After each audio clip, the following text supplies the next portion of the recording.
ಮತ್ತೆ ನೆಕ್ಸ್ಟ್ ದಿನ ಎದ್ದು ಮೆಟ್ರೋ ಕಡೆ ಹೋಗಿ ಕೂಲ್ ಗೇಟ್ ಕಡೆ ಹೋಗ್ಬೇಕು ನಾವು. ಸೊ ನಾ ಹತ್ರ ಮೆಟ್ರೋ ಕಾರ್ಡ್ ಇತ್ತು ಅಂತೇಳಿ ಮೆಟ್ರೋ ಕಾರ್ಡ್ ಯೂಸ್ ಮಾಡಿದೆ. ಆದ್ಮೇಲೆ ನೋಡಿ ಮೆಟ್ರೋ ಹತ್ತಾಕ್ ಹೋದ್ವಿ. ನೋಡಿ ಗೈಸ್, ಎಲ್ಲೋ ಲೈನು 14 ನಿಮಿಷ ವೇಟಿಂಗು, ತುಂಬ ವೇಟಿಂಗು ಮೆಟ್ರೋ ಎಲ್ಲೋ ಲೈನು ಹಂಗ ಹಿಂಗ ಮಾಡಿ ನೋಡಿ ಎಷ್ಟು ಜನ ಕೂಲ್ ಗೇಟಿಗೆ ಬರ್ತಾವ್ರೆ. ಎಂಟ್ರಿಗೆ ನೋಡಿ ಎಷ್ಟು ಜನ ಅವರ ಎಂಟ್ರಿ ಮಾಡ್ಸೋಕ್ಕೆ ಎಕ್ಸಿಟ್ ಆಗಕ್ಕೆ.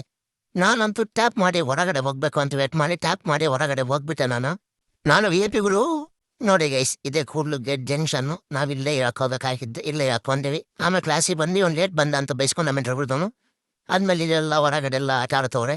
ಸೊ ಇವತ್ತು ನಮ್ದು ಬಂದ್ಬಿಟ್ಟು ಕ್ರೇಜಿ ಆಕ್ಟಿವಿಟಿ ಇಟ್ಟಿದ್ರು. ಏನೋ ಅಂದರೆ ರಾಕೆಟ್ ಮಾಡಬೇಕು ಅಂತೆ.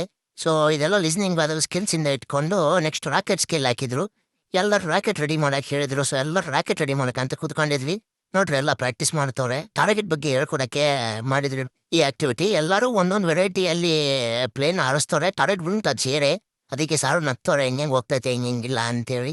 ಸೊ ಟಾರ್ಗೆಟ್ ಬಗ್ಗೆ ಎಕ್ಸ್ಪ್ಲೇನ್ ಮಾಡಕ್ಕೆ ಎಲ್ಲರೂ ಒಂದೇ ಥರ ರಾಕೆಟ್ ಹಾರಿಸ್ತಾ ಇದ್ದೆ. ಒಬ್ಬರು ರಾಕೆಟ್ ಒಂದೊಂದು ಕಡೆ ಬರ್ತಾ ಇತ್ತು, ಎಲ್ಲಾರ್ದು ಎಲ್ಲೆಲ್ಲಿಗೋ ಹೋಯ್ತಾ ಇತ್ತು. ಆದರೆ ಒಬ್ಬರು ಮಾತ್ರ ತುಂಬ ಡಿಫ್ರೆಂಟ್ ಇಬ್ಬರು. ನೋಡಿ ಅವ್ನು ಸರಿಯಾಗಿ ಹಾಕೋನೆ. ಇವ್ರು ನೋಡಿ ಇವರು ರಾಕೆಟ್ನ ವಿಚಿತ್ರವಿಸ್ತಾರೆ, ಆದರೂ ಮಿಸ್ ಆಯಿತು. ಅಯ್ಯಯ್ಯೋ ಪಾಪ.